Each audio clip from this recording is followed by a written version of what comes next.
So I talked about myself from one aspect, knowing that I did it, knowing that in some instances there were times that I was complicit, and in others, in my first experience, I was not. All in all, there was the negative talk, self-talk, really, really beating myself up. And then there was this other side of me that was counteractive to that one. It would always be like, well, hold on now. Um, you know, it would talk to me and let me know in some instances, no, this is not your fault. You didn't create this version of yourself. Like, this is unfortunately a byproduct of being introduced to sex prematurely. In other instances, it would show me, just about the fact that this is raw energy and power. And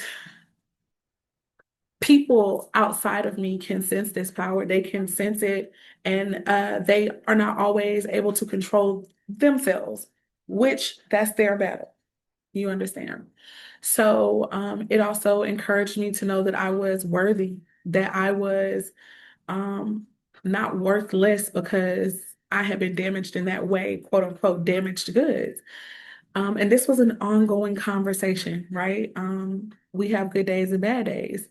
And so this is where the pretty coach came from. Because I've had such ugliness in my life and therefore ugly thoughts about myself,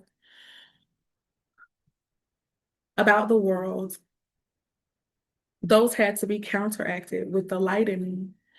And they were beautiful, and they reminded me that I was a beautiful being, that I have always been beautiful, and that honestly, that's what people are attracted to, the light that's within me. They don't always know how to express that.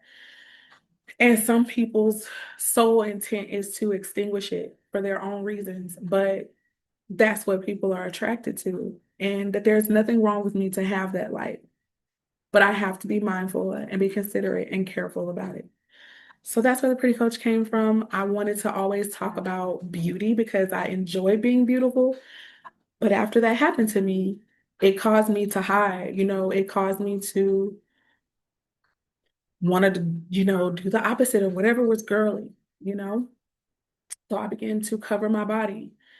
Not only that, but I was the thick one in the family, or one of the thick ones in the family. At the time, I was the only thick one in the family.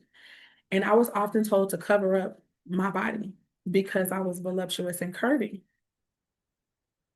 which, though I know that my parents, I feel, had, you know, safety precautions in mind, ultimately it made me question my own beauty.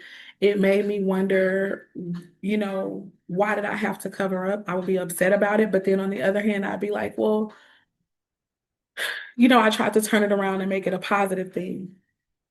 Valuable things are kept hidden. But then there was a portion of me that